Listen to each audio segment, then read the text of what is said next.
must start today's show talking about Nottingham Forest. They beat Everton 2-0. They are second in the Premier League. Once again, Nuno Espirito Santo is piling on egg on my face because I thought you'd be the first to go. It's absolutely incredible. The fans left Goodison Park singing, "We're going to win the league." Now, as you said, Luke, on a recent ramble, it may well have been the last one. Liverpool are kind of ruining this Premier League for everybody because if they weren't so bloody good... 8 points clear with a game in hand. Pathetic. I know. It would be sensational if they just lost a couple more games. But of course, Forest, the only side to beat Liverpool this season, but they're second in the league, Luke Moore. It is... not quite Brian Clough-esque, because they'd probably be first if he was at the helm in his pomp. They'd be in the top one, wouldn't they? They would be in the top one, but my goodness, Nottingham Forest so far, the team of the season, you would say, although Liverpool fans might be saying, "Come on, what about us?" But what a story this is so far. I love that they're second in the league and no one has scored fewer goals than them in the top half. It's like an amazingly efficient kind of way of going about things. They obviously don't concede an awful lot either, but second in the league with a goal difference of +7 is amazing at this stage of the season. Capello Milan's-esque. It kind of is a little bit. Was that 2 points for a win though? Which to me is crazy maybe. now. Yeah. I mean, 2 points for a win just seems like an absolutely disgraceful way to play football. But that's another story. They've been brilliant, and you said that egg has been piled on your face because of your shout around Espirito Santo. I mean, it's taken the heat off me in a massive way because I said Maresca will be the first to go, and now they're languishing Marcus in fourth. Yeah. No one's talking about them. They lost their last game, so it's fine. But they've been brilliant, and I said on Friday's show that they've got an exceptional balance to their team. They've got a situation where everyone seems to know the job they're doing and how they do it. And I going into this game, I actually thought, and I'm happy to say it after the event, because it was wrong anyway, but I've kind of wondered whether they might find it quite hard to break down Everton, who, to be fair to them, in their last few games have been pretty robust. I mean, they've only conceded 1 goal in their last 3. They closed out a draw with Man City away from home. I wondered whether Everton would better frustrate them.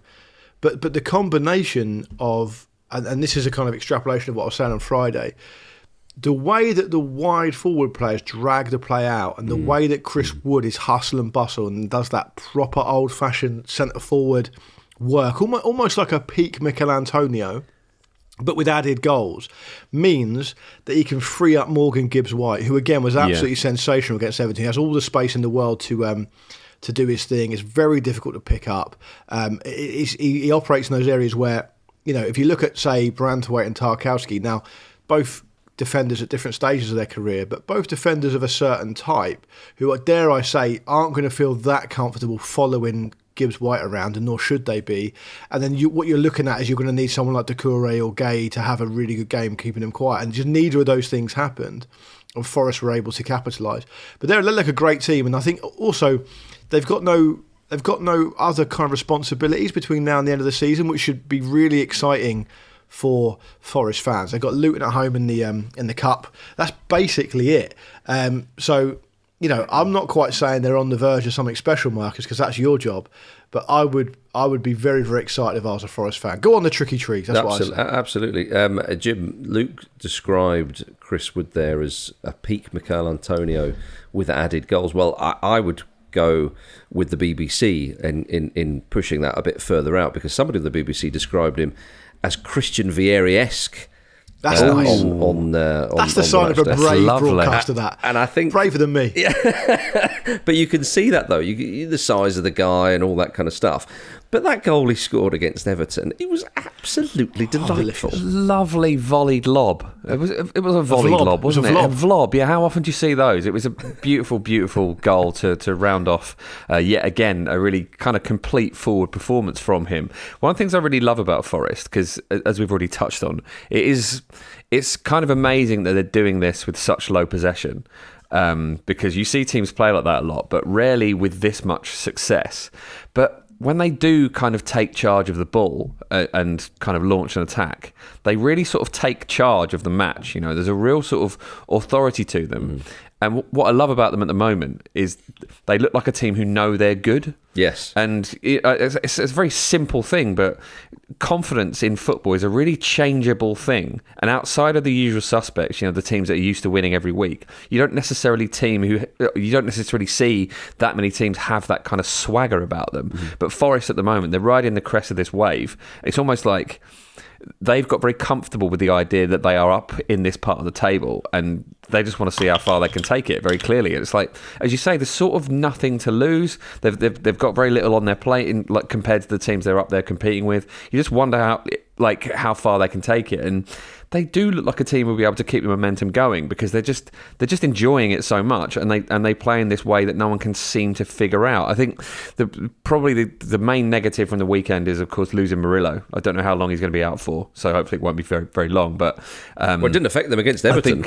It didn't, no, but Everton have scored the second fewest goals in the league. Good point. Teams with more attacking potency will kind of be a bigger challenge without him. But like I say, hopefully he isn't going to be with him for too long. There's a kind of feeling around this type of thing with a club like Nottingham Forest. You've had their best years have been many, many years ago, and we remembered them in the Premier League 25 years ago, whatever, 30 years ago maybe. But their golden period is of course, around the kind of time that I was born, so a long time ago. So they're almost like a sleeping giant of a club. And if you look at what they've been able to do, and it's the same with Villa, it's the same with Leicester when they won the league, you've got a situation where it feels to me, and maybe I'm projecting here, but it feels to me that they're able to humble themselves. They're able to go, do you know what? If we all work really fucking hard together, we can achieve something extraordinary. And I think that is an incredible frustration to teams like Everton, to teams like Spurs, to teams who should be doing better but aren't, whose fans rightly look at a Forest or a Villa or a Leicester and say, why can't we do that? It seems to happen too often for it to be a coincidence. It's happening with Fulham this season. It's happening with Bournemouth this season. Happening with Brighton. The teams that are struggling, Spurs, Man United, now Man City, for a short period at least. They seem to have, particularly in a Spurs or a Man United's case, they have an idea of what they are, and the fact that they're not that at the moment is impossible for them to get past. Whereas teams like Forest and Villa and Leicester can go, do you know what? Actually, it's us against everyone else. No one fancies us for this. We can do it, right? Because we can tap into this history we've got. We can tap into the fact we've got a huge fan base and all this other stuff. And they seem to go and be able to do extraordinary things, whether it's winning the league or finishing fourth or in whatever Forest go on to do. I think it's a really interesting phenomenon. The reason I thought of it is because, it was a really sharp contrast, because Forest are now doing against the team that want to do this, what Everton want to do, right? Everton can't get anything going. They can't do anything, and they haven't been able to do anything for years. Yet Forest can come in a couple of seasons in the Premier League and be able to kind of push on. It's a really interesting phenomenon. I don't know what you think about that, Marcus. No, it is. I mean, I think that Everton are a particular example. I mean, if you mention enough clubs, then actually, I think you might undermine your point, because if you say, well, they're doing it, yeah, but a few seasons ago they weren't. I think it's a specific group of clubs you're talking about. You could say when the ingredients are right. When the ingredients are right, they seem to do it. I think. Everton are an obvious example with that. West Ham might be as well, although they did win the Conference League not that long ago, so they have had a bit of glory. And then Spurs, Pochettino really, in the last sort of handful of years, has been the only one that managed to kind of elevate them a bit. But I think having old Nuno Espirito Santo Claus at the helm has helped Forest immensely. Because it's funny, isn't it? Because after the Spurs gig, which went very, very badly for Santo, his stock was fairly low, having been quite high, hence getting the Spurs job, because the Spurs job is a big job, let's not be silly. He did very well at Wolves, of course, got them promoted very impressively, and established a side. You talk about these sides and sleeping giants and massive clubs. Well, Wolves, I know they'd been in the Premier League before Santo, but they were one of those clubs, weren't they, for ages, thinking, how are they not a mainstay in the Premier League? How are they often struggling to get promoted? And so, having been, as I say, I know they were in the Prem before Nuno was there, but he established them immediately as a Premier League club, which is no mean feat. So he got huge credit for that, and rightly so. Goes to Spurs, doesn't work out, and then pops up at Forest, takes over when they need to be saved, and it's all a bit chaotic. Now, someone that we haven't mentioned because it's been fairly calm is Marinakis. Now, how much credit does he take? Because it seemed incredibly unlikely that this would go well for Forest. It's all calm and cohesive there, and it seems unified, which are words we don't really associate with that man, I think it's fair to say. I mean, we remember all sorts of nonsense last season, and Clattenburg getting involved and refereeing decisions being called out. And that was crazy. To go from that to this, seems very unlikely. Indeed, it does. You have to give credit where credit's due, I suppose. Well, Marcus, do you give credit to Marinakis, or do you give credit to Nuno for sort of crafting this stability out of kind of chaotic elements? Well, possibly, but I mean, if things are going bad at clubs, we often blame the ownership. Yeah, but he's got nothing to complain about, has he? That's why. Yeah, well, okay, fine. I mean, I think you've got to look at Nuno and the players here, really. But I just thought it's worth mentioning the man just to remind us all that he's still in charge of that club. My feeling with an owner like Marinakis is just that if it's going badly, it will tend to go really badly because he can't help but make things worse. And if it's going well and he can't find anything to interfere with, then it's going to go well. I mean, that's how I feel about it. I think the Nuno point's a really interesting one, because I said something about this on Friday where I was thinking that the only time where he's done badly is at Spurs, right, as a manager, really. Yeah. I mean, he delivered Champions League football to Valencia. I think he actually ended up resigning after a pretty poor start to the following season, but I mean, he did that. He seems to have done well wherever else he's gone. And even the Spurs thing, I mean, I'm kind of reaching back into the memory banks here. Yeah. But it does seem weird in retrospect that, he was fired on the 1st of November, very, very early. Yeah. And they hired Antonio Conte the next day. Yeah. So it does seem to me a bit like, well, maybe there was an opportunity there, and Spurs have made the decision to take the opportunity. Now, Spurs fans who know wasn't much working out, though. No, I'm sure. And I was going to say, Spurs fans who know much more about this than me go, well, look, it was completely unrescuable, totally untenable, and it was the right thing to do. And that's fine. No one's perfect. But I still do think, that if you are a Spurs fan, you're thinking, well, I mean, Conte's now flying at Napoli and Nuno's flying here at Forest. They're both second in their respective leagues. What is it about us, Well, there is that. I think that goes into your previous point about certain clubs with certain mindsets. And Spurs it's like they can't get out their own way a lot of the time. Spurs have a bit of that as well. Now, I'm not blaming it on the fans for crying out loud. Not at all. I'm not saying, oh, well, if you'd just given Nuno a bit of time. But Nuno is, you've talked about Forest's lack of goals they're scoring, but obviously they don't concede very much. Is it only what Arsenal and Liverpool have conceded fewer than them? It was like that at Wolves. It was always airtight at the back. Yeah. Not many goals going forward, but still, they win more often than they don't. And again, a mainstay in the Premier League. At Wolves, he had a certain defensive shape, which he's kind of mixed up a little bit at Forest, which is interesting. And perhaps he has his principles, which is clearly prioritise the defence, but he seems to be a bit more pragmatic maybe than I'd perhaps thought, although I didn't think he was too idealistic. But if you look at the spine of that team, my goodness, Sells in goal, very underrated goalkeeper. He's having a great season. You mentioned Murillo, but Milenkovic he's one of the players of the season so far. He's been Morato phenomenal. Came in, didn't he, yesterday, and it seems to have slotted in nicely. Sosa came in on the left-hand side as well. But Milenkovic, Luke, coming in from a different league, he has been sensational at the back for Forest. Yeah. In front of him, I know Yates didn't play against Everton, but you've got a settled midfield. You've got Gibbs-White there, what a goal, by the way, against Everton. We talked about his play.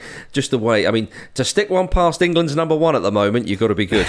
And then, of course, in front of him, you've got Wood. Then you got the pace and the trickery and the flair on the wings as well. You've said it before, Luke. They have great balance to this side. Yeah, they do. And it's all there to see. A couple of stats I'd like to chuck in. First time Forest have won at Liverpool and Everton in the same season since 1898. Quality. They were pleased to get that monkey off their back, weren't they? Unbelievable. Yeah, absolutely. Chris Wood, obviously we mentioned his goal. His 22 goals on Nuno Espirito Santo, the joint most by a Forest player under one manager since Stan Collymore under Frankie Clark in the 90s. Chris Wood in the same bracket now as Stan Collymore. as long as he's not in the same car park as Stan Collymore, Jim, it kind of bodes well. I think we can agree. The aforementioned Ryan Yates was suspended, which had caused worries among some of the Nottingham Forest faithful, because they thought their record might end, and their record is quite incredible. They have featured a homegrown player in every single match day squad since 1941. And Nuno was actually asked about this pre-match, and he said he's going to have a long, deep think to how to maybe keep this record going. But they put on the bench Zach Abbott, who's 18 years old, and apparently is doing very, very well in the youth setup at Forest. So some might say it's a slight sort of token effort, but actually, if you look at what Abbott's been doing in there, it seems like he will graduate to the first team in due course. But that's an astonishing... He's a tricky sapling, mate. He's a tricky sapling. Well, it's absolutely a tricky sapling, and I think that if they can go back to the shrubbery and find a few more, it'd be quite the arboretum. But I think they're... I mean, because Man United have got a similar one, haven't they, from the 30s? There's so many subs on the bench there's so many subs on the bench these days that you can just make sure you keep that going. And that's a really nice thing to do, right? It's great for the fans. It's great for the club's history and tradition. Totally. Obviously, Premier League teams can have 9 subs now, so there's no reason you can't stick a youngster on just for the experience, and they should at Premier League level at least all have young players there. Yeah. Kind of ready to go. Yeah, keep that record going. Well, look, great win for Forest. They're in second. I would say they're in a title race, but I think it's just Liverpool at the moment, isn't it? They need snookers to Forest and the other clubs. You never know, because I mean, look, you do never know. We don't want to go too over the top, but at the same time, we don't want to be too much of a killjoy either. Yeah. Next few games they've got a chance to play Liverpool fairly soon. Play Wolves. They've got games like Southampton, Bournemouth, Brighton, Fulham. They are good. They're a good team. Yeah. They could rack up some... To them, they've got to be looking at top 4. They have to be tapping into that Aston Villa vibe. Why not? And their own history, and they've got to get into the Champions League. One thing we know is that you never know. Exactly. The Nuno Espirito Santo derby happened in North London, of course. Spurs 2, Wolves 2. He's everywhere today, Nuno. He deserves He's all over it. this running order. Like a it's cheap his suit. Barclays. We're just banking in it. Yeah, exactly. We're just overdrawing it. I was about to say, we're just in debt to him and whichever banks we bank with. Yes, Wolves, their revival under old Vitor Pereira continues. Did you see Pereira in the post-match interview when he was asked about Hee-Chan's goal? And he said, was that off the training ground? He was like, he looked like the cat that got the cream. Yeah, damn right, that was off the training ground. It obviously was. I mean, anyone who's ever watched a football game could see that. But it was an absolutely astonishingly accurate finish. But it's right in the corner. But look, what I love is he went, we knew Spurs give away a lot of ground round there and so on. He was just straight to it, and I thought, there we are. He's given absolutely no quarter. That's Mad Dog Victor. That's what we wanted. He just showed a little bit of something there.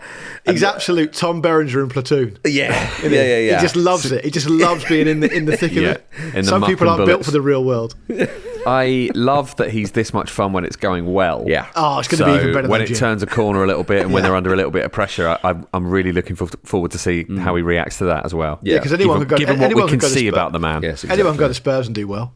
It wasn't a bad Spurs performance. I mean, obviously they didn't win the game. It just felt a bit flat. Yeah, I know they had chances, and I know that they for example, had more shots than Wolves, but Wolves had more possession. And it just felt a little bit flat. It just felt like, to me, it felt a bit like the crowd were, here we go. Do you know what I mean? Here we go again, kind of thing. When Son had his penalty, you thought the keeper. Yeah. This isn't going. It was a proper going through the motions penalty as well. Yeah. It took ages, didn't he? And I know it's easy to be wise after the fact on something like that, but it did seem. It seemed like he couldn't make his mind up almost. I know what you mean. I thought to myself, I understand he's senior player at the club and one of their top players and all that kind of stuff. But with that kind of body language, maybe could have given it to somebody else. I don't know. He's captain though, isn't he? He's not realistically going to give it up. Well, indeed, yeah. Good save though. Look, it was a good save. Salah's in really good form. Yeah, He wasn't it wasn't like a shocking penalty. It was like a P roller or something. But I don't know. Could they have brought on Timo Werner to take it? That's all I'm saying. He'd have kicked himself in the face. They did bring on Timo Werner at one point.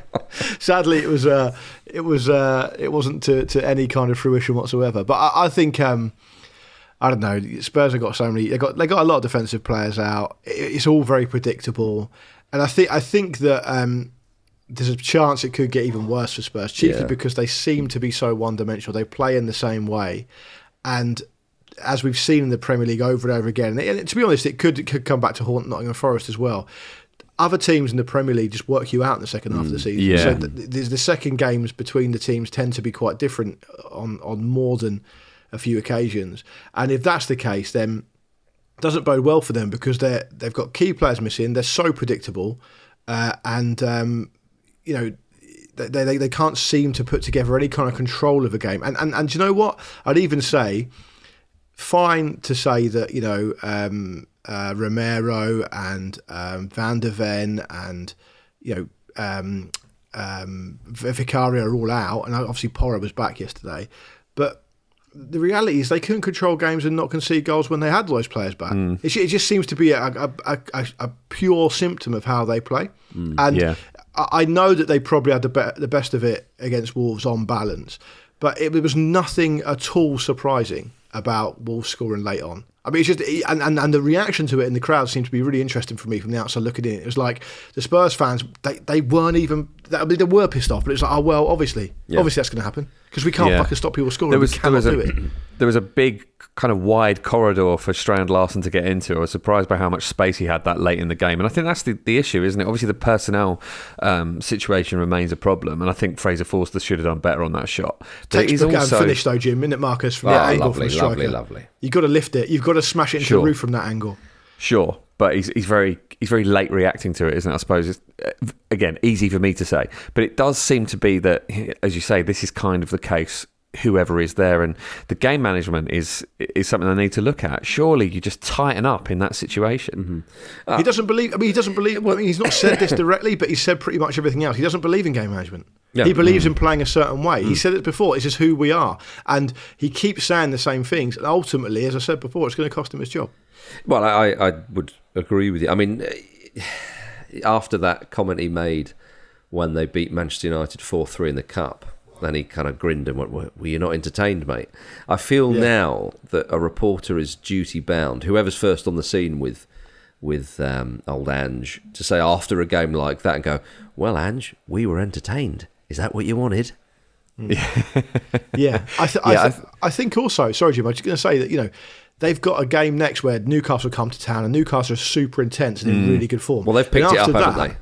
Yeah, they have massively. And after that, they play Liverpool in the League Cup, which is their only chance of getting a bit of silverware, which Ange is guaranteed is going to happen ridiculously. Well, Europa League, you'd say, if they can hold it together. Okay. I don't think even you think that. I don't think you even convince yourself of that. They've more chance of winning the Europa League than they have of beating Liverpool over 2 games and then beating Arsenal or Newcastle in the final. Well, it depends which way you look at it. I mean, there's so many games left in the Europa League. That's not necessarily the case. I mean, there's so many games. I mean, fair enough, the next game in the Europa League gets Elfsborg. There you go. Or Hoffenheim or there someone. You go. But this is all building up to me giving you a lovely little wicked whisper, Marcus, and you derailed me. Okay. But I was going to come in and do a lovely little ramble, textbook ramble shout. Here we go. On the 12th of January, they travel to Tamworth in the FA Cup. That's all I'm saying. And that will be... Listen, and I'll add you let me add another little bit of spice to proceedings to all of our listeners. Please. That game, quite simply, will be on television. So put your feet up and have a lovely time. What would you... Yeah, I mean...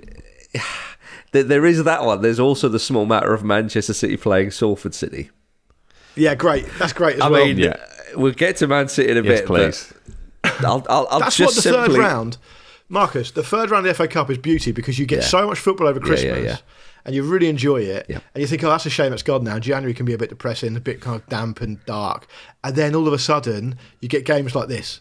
And there's always an upset, always. You just don't know where it's going to be. It's a beauty. It's great. It's like a horror movie. Like the killer's in one of the cupboards. Which one's he in? We don't know. I was thinking it was more like Pop-Up Pirate, but you went horror film. Yeah, Pop-Up Pirate's fine. Lovely little throwback. Did you play a bit of Pop-Up Pirate over the Christmas break? I didn't, but I wish I did now.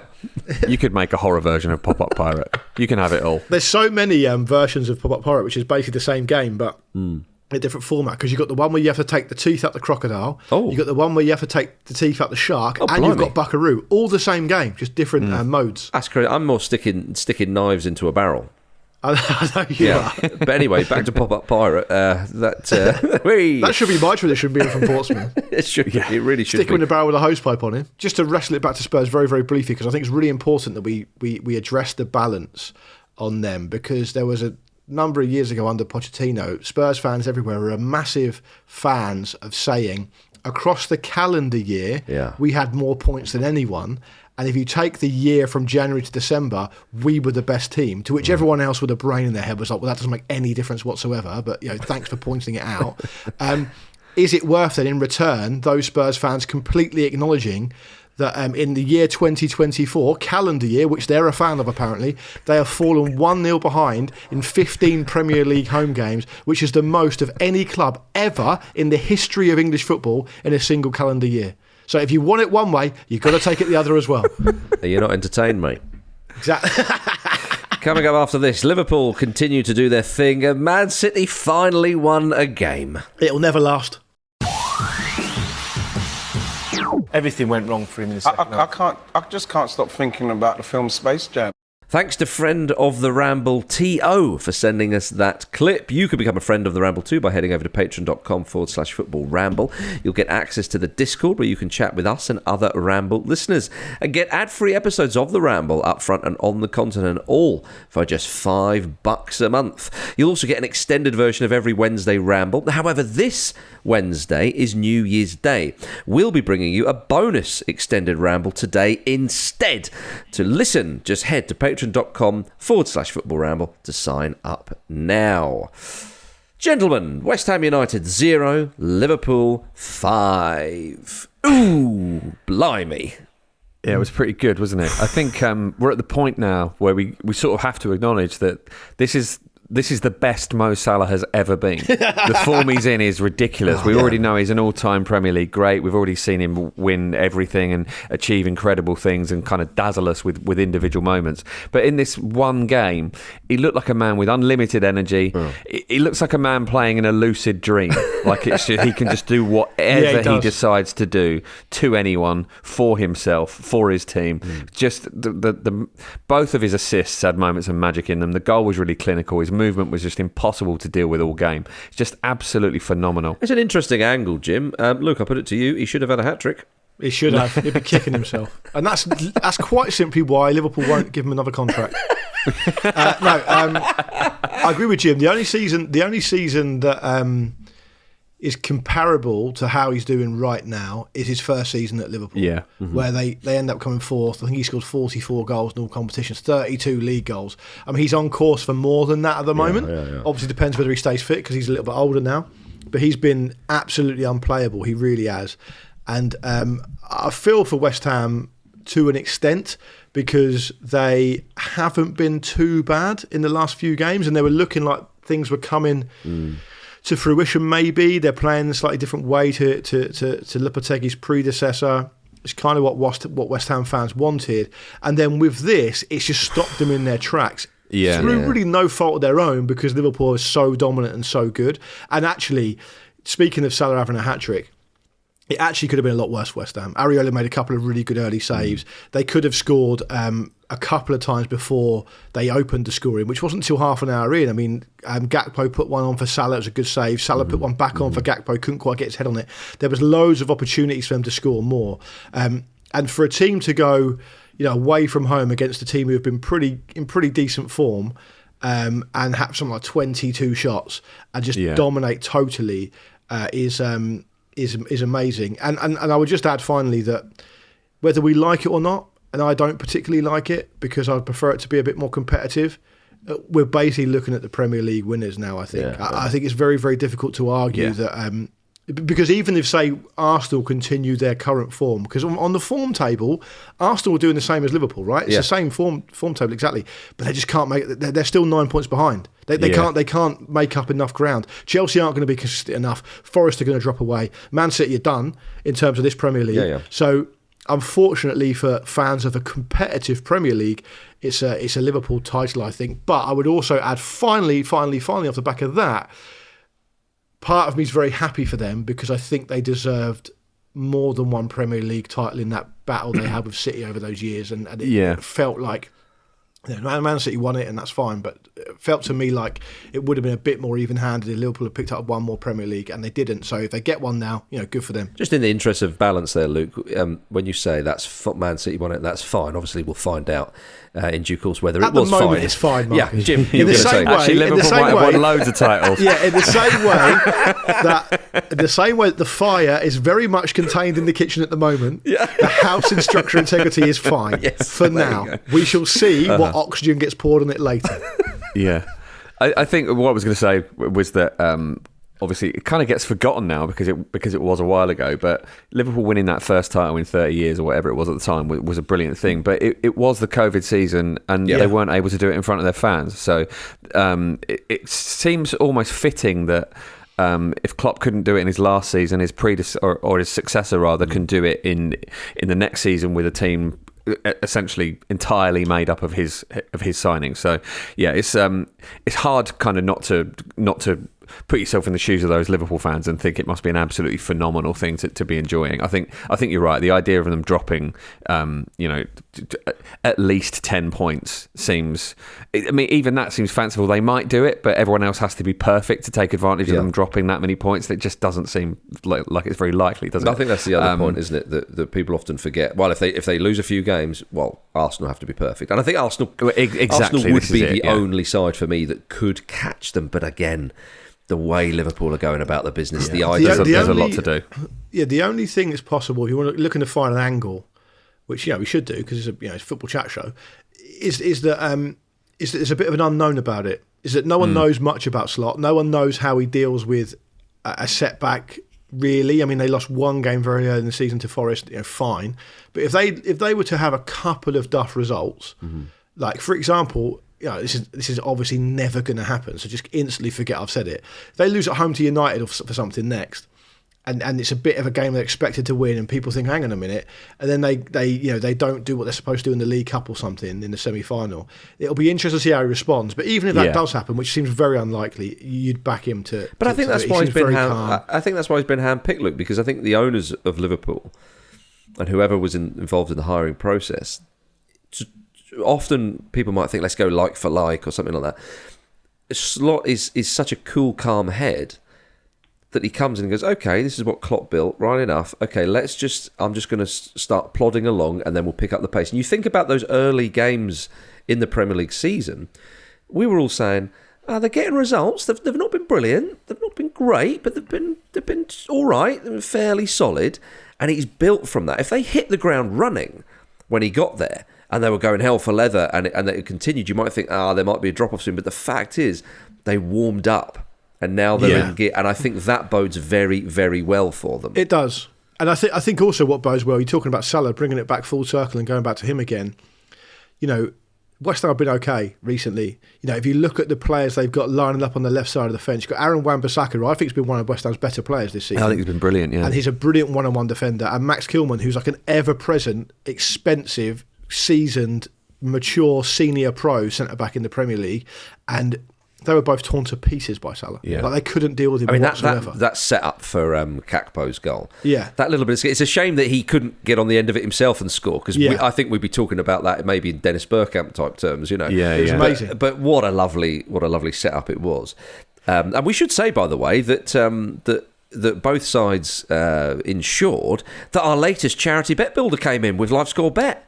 It's 4 now. It's How 4. about that? It was 35 unprecedented quid, from us. 35 quid for Prostate Cancer UK. So we've now raised £335 this season for Prostate Cancer UK. I mean, it's a sensational return. Given that I don't think we had more than one last year, we've had 4 already this year. Great shouts. Yeah, indeed. I mean, with Liverpool, it's there are some obvious bets to make. with them winning and maybe Salah getting on the score sheet. I mean, he has scored. Wait, hang on. Just leave it there. No. But tap-ins count. You've got to score the obvious. Exactly. You've got to take care of business. Otherwise, you won't win. It's quite as simple as that. I mean, Salah has now scored 20 goals a season for 8 seasons in a row. It does make me think that will we see Rio Ferdinand come the start of the summer when Liverpool are inevitably in the Champions League final and Salah scores the winning goal? Will we see Rio Ferdinand shouting "Ballon d'Or, Ballon d'Or" when he does? Because I expect that might be a little bit unlikely. You think that's and might make Rio's position untenable as a Man United great. But I think it's important to look at the when assessing Salah's form.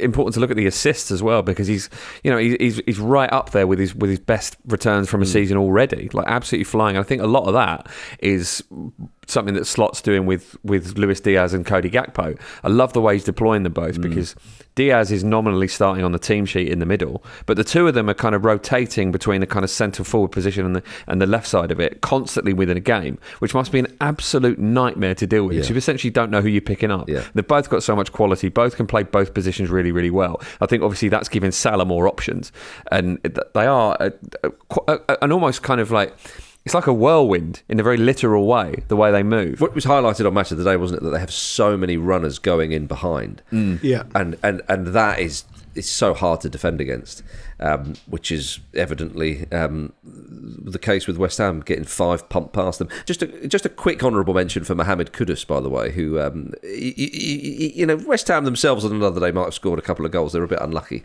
But 5-0 is ultimately what happened. So yeah, the one negative point is that they're going to be missing Joe Gomez for a little while, which just leaves Virgil van Dijk and Jarrell Quansah as their only like specialist centre back. So that might be something that starts to strain a little bit, but we'll see, won't we? Probably put Curtis Jones back there if they need to, Jim, and he'll do fine. Yeah, it's Kevin Kelleher. Yeah.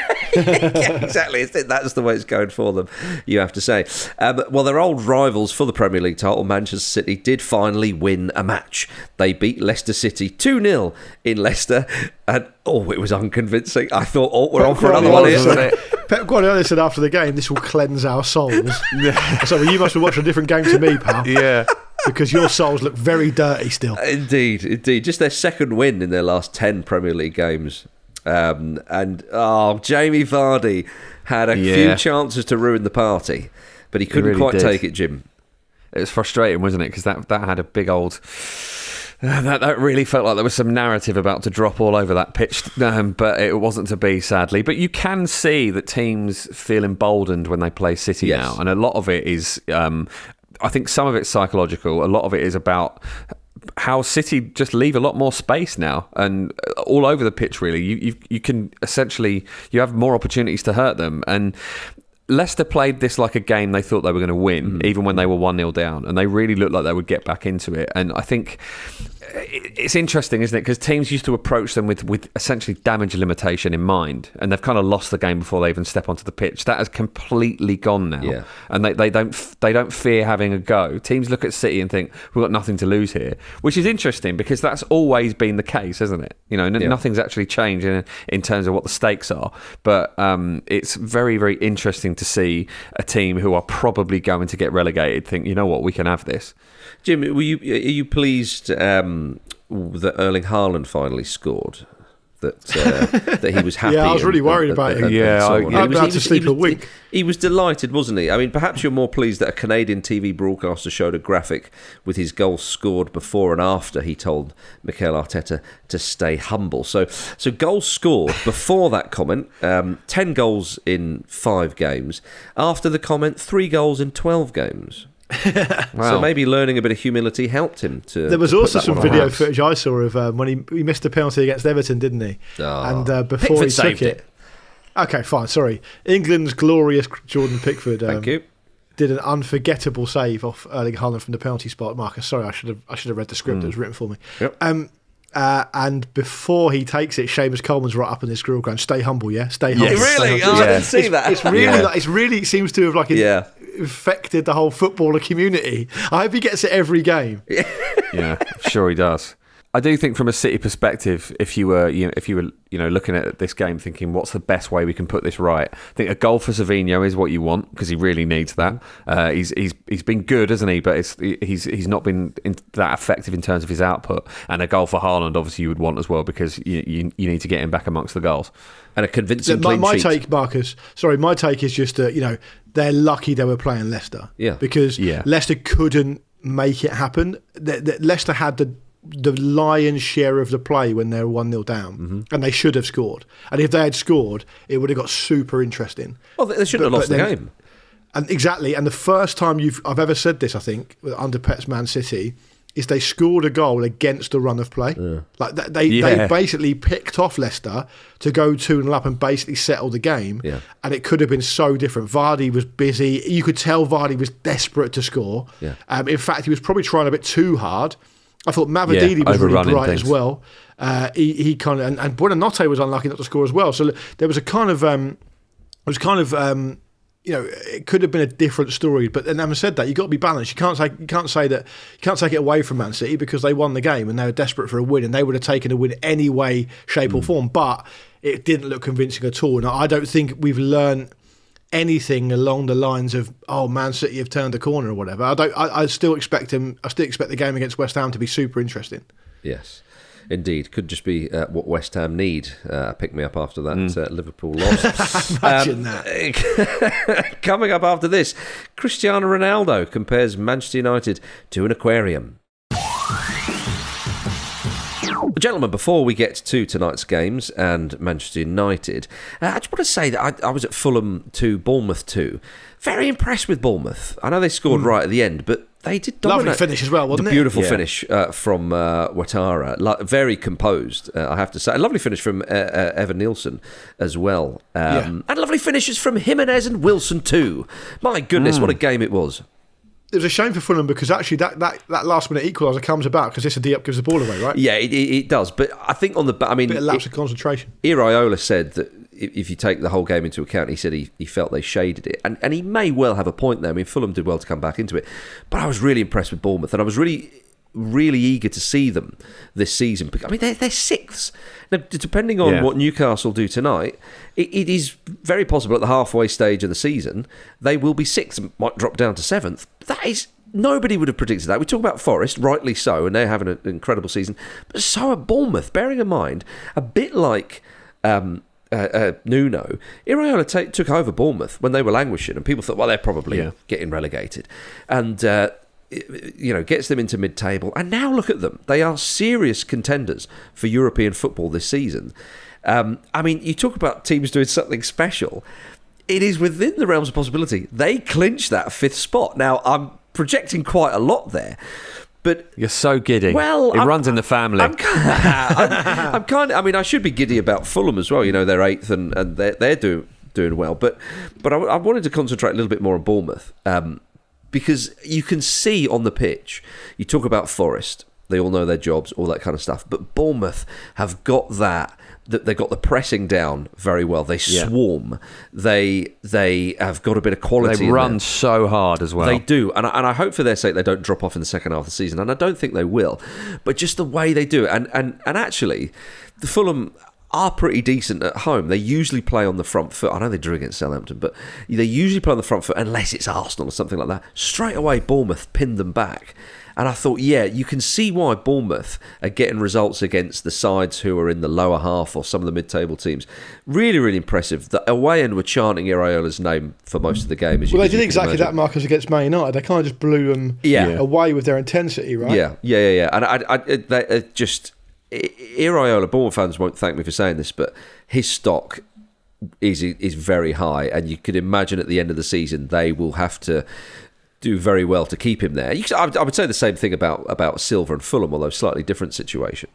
But really impressed with Bournemouth, and for their sake, long may that continue.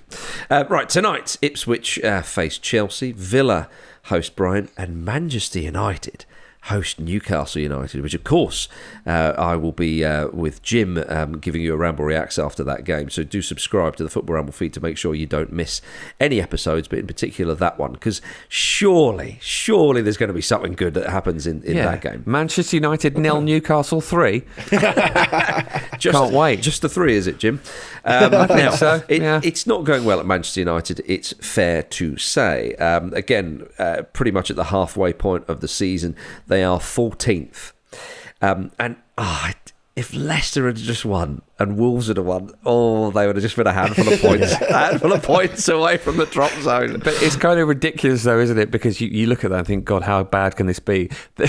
They're in the section of the table where all the other teams are so shit that it actually doesn't move around that much. You know how you look at, we talked about it earlier, how you look at Arsenal and Liverpool and you go, 9 points, yeah, no, that's not happening. Man United, Leicester in 18th, 8 points, and you go, I don't think they're going to be relegated, but I think we should just enjoy what we've got. I think and not ask for more. Exactly. Well, Cristiano Ronaldo has piped up to talk about how he would fix Manchester United if he became owner. At the Dubai Global Soccer Awards, he said, "It's like an aquarium. If you have the fish inside and he's sick, and you take him out and you fix the problem and you put him back in the aquarium, you will be sick again. The problem at Manchester United is the same. The problem is not always the coach. It's much more than that. If I will be the club owner, I will make things clear and adjust things that are bad there." Sounds like management speak, Cristiano, and I know you hate that. It sounds like he feels like he's auditioning. It's like, you don't get signed to be the club owner. That's not how it works. Yeah. And also, by the way, Cristiano, don't go around behaving that just a handful of short years ago you weren't one of the biggest, sickest fish in that aquarium, big boy. Why on earth are they going to bring you back? Yeah. You were you were the one stopping Sharky and George from solving all the crimes. Lovely reference. That's the problem. Yeah, well, that was one of the things people gave Ten Hag credit for, was to get rid of him. Yeah, exactly. It's one of the legacy things about Ten Hag will be that at least he moved on Cristiano. That's the one of the legacy. And the issue is that, like, clearly because Ratcliffe doesn't believe in spending any money whatsoever at the moment for his own reasons or whatever, he's not even spending money, as I keep saying, on like a PR strategy. Which when you're worth £23 billion, isn't that expensive? No. You need to start doing outreach to the press and to the media to stop these negative stories happening, because it's getting worse and worse. Now, I'm not saying that Cristiano Ronaldo is necessarily a part of that, because he's going to be asked a question about Man United. He's going to say what he wants. That in ordinary world, that wouldn't necessarily matter. He's in Dubai. He's moved on. He's playing in Saudi. No one really cares. It's no different to Paul Scholes dripping on Sky Sports, right? But there are endlessly drip-fed bad PR stories coming out, almost like clockwork, about Man United every single week. And Ratcliffe is obviously so arrogant, he doesn't seem to want to make any kind of change or combat it in any way. And that, to me, shows you that if he's not in control of that, I don't see how he can be in control of the football operations at all. Yeah, look, you said recently that you used an analogy about Man United, which was along the lines of saying that if somebody has a brain tumour, to fix it, you don't then cut their leg off. I think in this analogy, though, what they've done is they've had a heart transplant, but they've unfortunately used the heart of an evil old bastard in place of the heart that was there originally. The heart before was just an incompetent heart. Indeed, yeah. It was just struggling. Yeah. It's bad. Ronaldo owning Man United would be fun, though, wouldn't it? Maybe Sir Jim will think that's good PR. He'll start putting statues of himself everywhere immediately. Yeah. Get even worse. Yeah, although actually it does remind me a little bit of when Donald Trump first said he might run for president. We were like, yeah, that's funny. Yeah. It could be the end of us all. Not quite as impactful, Jim. Yeah, true. Well, I don't know. Yeah. The man terrifies me. What makes you think he's evil, Jim? Just all the things he does and says and thinks. To give a few more sort of little specifics of what you're saying, Luke, is they plan to inform the club's charitable arm, the Manchester United Foundation, that it will cut a substantial element of their funding from 2025 onwards. So they do a lot of good work, as you could imagine, the foundation. And yes, they are given money from the club. I think last year it totaled around nearly £1 million. But it's all charitable things. I mean, a club like Manchester United, you expect to give back and do all sorts of things. But for the billionaire owner, and I know it's not always just simply as simple as that, but it is piss poor in the highest possible degree that Jim Ratcliffe is how did he get a knighthood? Do you know what I mean? The words fail me. Fuck off. Right, I want to move on to another former Manchester United player who's been spouting about Massimo Taibbi. Even he's getting involved. Yeah. He's got some nerve, hasn't he? I can imagine the current Man United players saying, "Okay, I'll take it from Scholes. I'll take it from Keane. Yeah. I'm not taking it from him." He said that Andre Onana should get out of the club. He said, "I think subconsciously the United environment isn't ideal for him." Not subconsciously, I think we're all conscious of it, very much so. Yeah. And when a marriage is showing cracks, it's pointless to continue. I love it. It's a crack. You can fix that now. Pointless. Get on with it. No.